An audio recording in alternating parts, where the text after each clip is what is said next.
बिस्मिल्लाहिर्रहमानिर्रहीम। अस्सलाम वालेकुम। आज 22 मई है और दिन है जुमेरात का। इस वक्त फ़ैसला महफूज हो चुका है। 4 तहरीक इंसाफ की दरखास्तों पर फ़ैसला महफूज हो चुका है। जजेस उठकर जा चुके हैं और जब ये वीडियो अपलोड होगी तब तक वो फ़ैसला आ चुका होगा। लेकिन उससे पहले आपको इस वीडियो में अपडेट करेंगे जो कमरा अदालत में आज तल्ख कलामी हुई है, जो झड़प हुई है।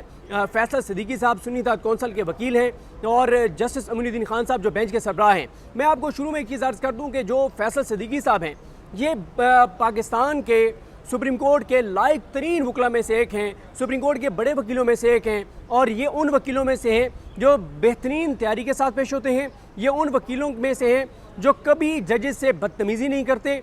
ये उन वकीलों में से हैं जो इंतहाई तहम्मुल से बहुत धीमे अंदाज से बड़े ज़ोरदार दलाइल देते हैं। फैसल सिद्दीकी साहब को ये भी आपको बता दूं कि ये सुन्नी इत्तेहाद कौंसिल के वकील हैं और जब पहली समाअत पर इन्होंने आकर और इस बात पर एतराज़ किया कि आपको 11 नहीं 13 जजेस को बैठना चाहिए, तो फैसल सिद्दीकी साहब ने कहा कि मैं आप में से 11 जजेस में से किसी की भी इंटेग्रिटी के ऊपर बात नहीं करूंगा, आपके वकार के ऊपर बात नहीं करूंगा, आप में से किसी जज को ये नहीं कहूँगा कि वो बाइस्ड है। अच्छा, इस पर तहरीक इंसाफ के कुछ सोशल मीडिया अकाउंट्स ने कहा भी सही कि भाई आप आमिर फारूक साहब बैठे हैं, उन्होंने जिस तरह के फैसले किए हैं और जो जजेस बैठे हैं, जो इसमें 5 वो जज बैठे हैं जिन्होंने मिलिट्री कोर्ट्स को वैलिडेट किया, जिसमें जस्टिस अमीनुद्दीन खान साहब हैं, जस्टिस मोहम्मद अली मज़हर साहब हैं, जस्टिस हसन अज़हर रिजवी साहब हैं, जस्टिस मुसरत हिलाली साहब हैं, जस्टिस शाहिद बिलाल हसन साहब हैं। तो तहरीक इंसाफ के कुछ अकाउंट्स ने कहा कि आपको ये बात करनी चाहिए थी कि आप में तो वो जज बैठे हैं जिन्होंने हमेशा तहरीक इंसाफ के खिलाफ फैसले दिए हैं, आप में वो जज बैठे हैं जिन्होंने बल्ला छीना, जस्टिस मोहम्मद अली मज़हर और जस्टिस मुसरत हिलाली, लेकिन उन्होंने इंटेग्रिटी के ऊपर बात नहीं की जजेस की। उन्होंने कहा कि मेरा सिर्फ पॉइंट लीगल है कि आपको 11 नहीं 13 जजेस को बैठना चाहिए। तो ये बताने का मकसद ये है कि फैसल सिद्दीकी साहब उन वकला में से नहीं है। बल्कि यहाँ पे एक और चीज़ भी आपको बता दूँ कि किसी ने मशवरा दिया सुन्नी इत्तेहाद कौंसिल को कि आप 2 ऐसे वकील खड़े करें जो मशहूर हैं कि वो बड़े बदतमीज़ वकील हैं, ताकि वो आएँ, आके जजेस को अटैक करें, बदतमीज़ी करें। और उसकी वजह उन्होंने ये कही कि फ़ैसला तो वही है जो आना है, फैसला तो आप इधर उधर नहीं कर सकते। आप दुनिया के सबसे बेहतरीन वकील आके खड़े कर दें, आप दुनिया के सबसे बेहतरीन आर्गूमेंट्स जहाँ पर आकर दे दें, तो फैसला आर्गूमेंट्स के ऊपर तो आना ही नहीं है, इसको जो परसेप्शन है। तो उन्होंने ये कहा कि आप जब आपके दलाइल के ऊपर फैसला ही नहीं आना, तो आप लायक, काबिल और अच्छे साख के वकला खड़ी करने के बजाय ऐसे वकील खड़े करें सामने रोस्टम पर जो बदतमीज़ी करें, जो अटैक करें, जजेस को एक्सपोज करें और कम अज़ कम मीडिया पे खबरें चलें, सोशल मीडिया पे खबरें चलें, अवाम में एक मैसेज आए कि ज़बरदस्त तरीके से PTI ने इन जजेस को और सुन्नी इत्तेहाद कौंसिल ने एक्सपोज किया। लेकिन सुन्नी इत्तेहाद कौंसिल ने ऐसा नहीं किया।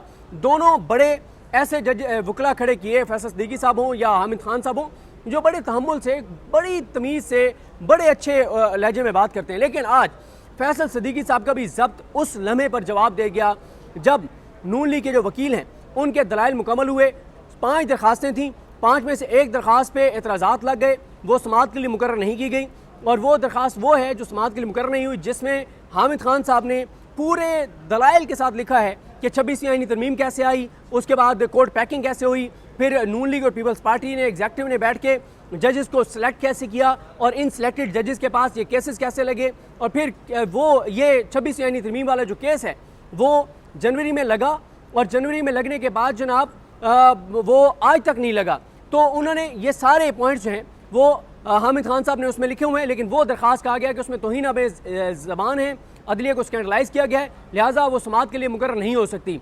अच्छा, 4 जो बाकी दरखास्तें हैं जिस पे फैसल सिद्दीकी साहब ने और हामिद खान साहब ने दलाइल दिए, जिन पे फैसला महफूज हुआ अभी चंद लम्हों में आने वाला है, जिसमें से एक ये था कि 13 जजेस बैठें, 11 ना बैठें, आयशा मलिक साहब और अकील अब्बासी साहब को इसमें दोबारा बिठाया जाए।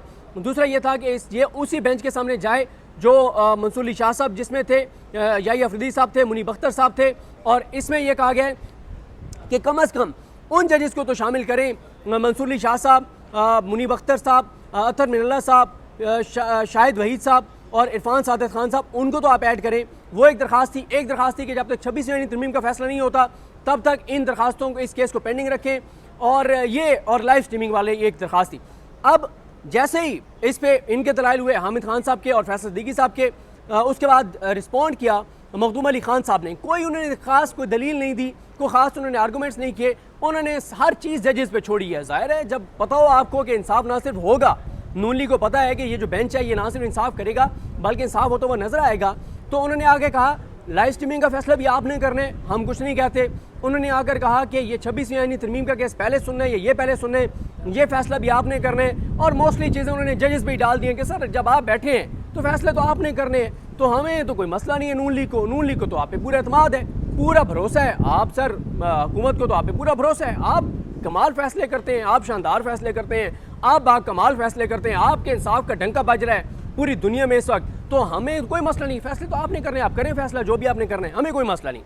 अच्छा, जैसे ही मखदूम अली खान साहब के दलाइल ख़त्म हुए तो घंटियाँ बजी, क्योंकि होता यह है कि जो कोर्ट के अंदर आपने लाइव प्रोसीडिंग देखी होगी कि जब उनको कासिद कहा जाता है, जो जजेस जब आते हैं तो वो कुर्सियों को पीछे हटाते हैं, जजेस बैठते हैं, वो कुर्सी को थोड़ा सा आगे करते हैं, फिर जब जजेस को उठना होता है तो वो कुर्सी को थोड़ा सा पीछे करते हैं और फिर वो जजेस के साथ बाहर जो है वो निकल जाते हैं।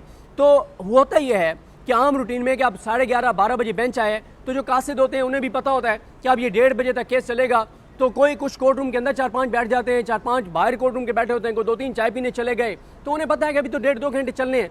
अब हुआ ये कि क्योंकि मखदूम अली खान साहब के दलाइल मुकम्मल हुए थे और जजेस ने अंदर जाके मुशावरत करनी थी कि अब इस पर हमने क्या फ़ैसला करना है इन 4 दरखास्तों पर, तो बेल्स बजाई गई, घंटियाँ बजाई गई, बेल बजाई गई कि जनाब वो कासिद आएँ और कुर्सियाँ पीछे करें और जजेस उठ के जाएँ।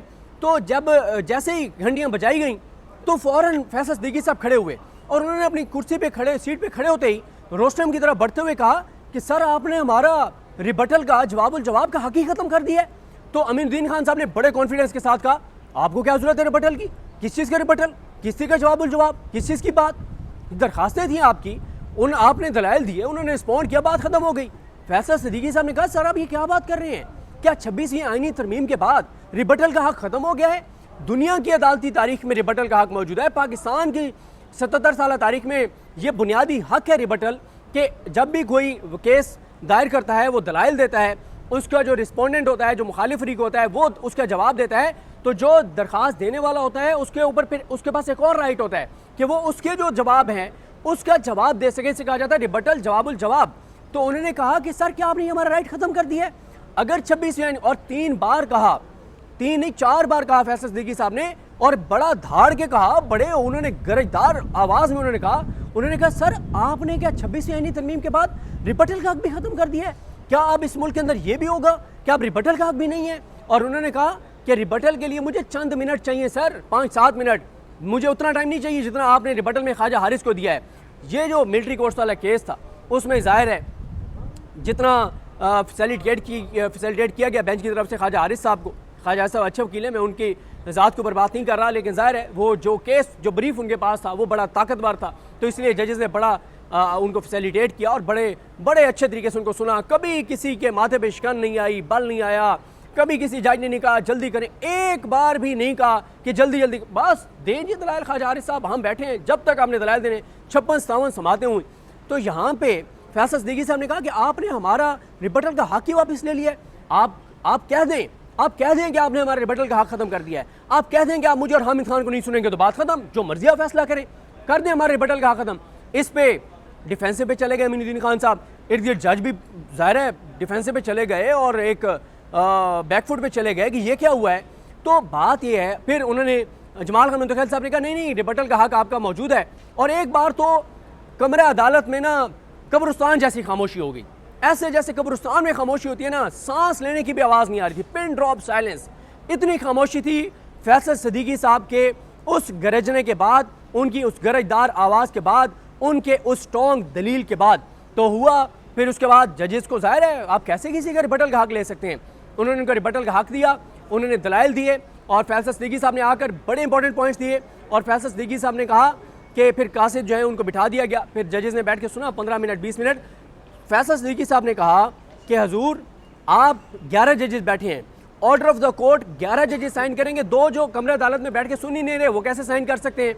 उन्होंने कहा कि मिलिट्री कोर्ट्स में आपको एक जज और चाहिए था, आपने खुद जुडिशल कमीशन को लिख के भेजा कि हमें शायद बिलाल हसन अता किया जाए, हमें शायद बिलाल हसन फराहम किया जाए, हमें शायद बिलाल हसन हमारे उसमें डाला जाए, पलड़े में डाला जाए और हमारी तरफ भेजा जाए, तो ताकि हम मिलिट्री कोर्ट्स के हक में फैसला दे सकें। तो जुडिशल कमीशन ने आपको दे दिया शायद बिलाल हसन साहब को, तो आपने 7 जजेस ने बैठ के फैसला किया।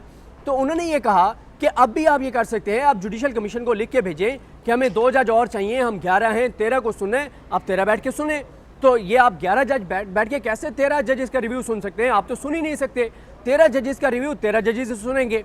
उसके बाद हामिद खान साहब ने कहा कि ये जो नून लीग के वकील ने आकर कहा है कि जनाब आप फैसला करें कि लाइव स्ट्रीमिंग करनी या नहीं करनी, उन्होंने कहा ये आपका अब इस्तेहकाक नहीं है।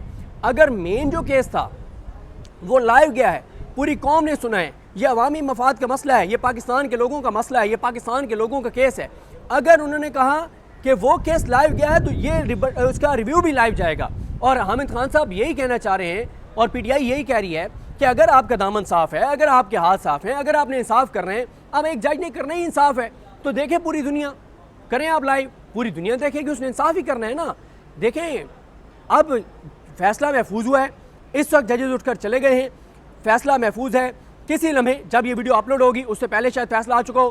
फैसला कल मैं आपको बता ही चुका हूँ कि 4 की 4 दरखास्तें मेरी असेसमेंट में मुस्तरद होंगी। शायद लाइव वाली तो फिर भी कहीं ना कहीं उसके चांसेस थोड़े से हैं कि एक्सेप्ट हो भी सकती है, लेकिन बाकी 3 दरखास्तें मुस्तरद होंगी। चौथी जो एतराज़ात लगाए गए वो भी मुस्तरद करनी थी तो नहीं सुनी। 5 में से 4 दरखास्तें, एक जो लगी नहीं है वो वैसे ही गई, वो तो गई ना, उसको तो सुना ही नहीं, तो वो तो वैसे ही गैर मौसर हो गई। जो 3 वो कन्फर्म मुस्तरद होनी है, एक के ऊपर चांसेस हैं ज़्यादा। मेरी असेसमेंट यही है कि 4 की 4 तरीके इंसाफ की दरखास्तें मुस्तरद होंगी या 3 मुस्तरद होंगी, एक एक्सेप्ट होगी। लेकिन 11 के 11 जजेस करेंगे, कुछ नहीं करेंगे और कुछ करेंगे, ये देखना होगा। बाकी जैसे ही फैसला उसमें आ जाता है तो आपको अपडेट करते हैं। मुझे अपनी दुआ में याद रखें। अलग हम सबका हामी नासरो। अल्लाह हाफिज़।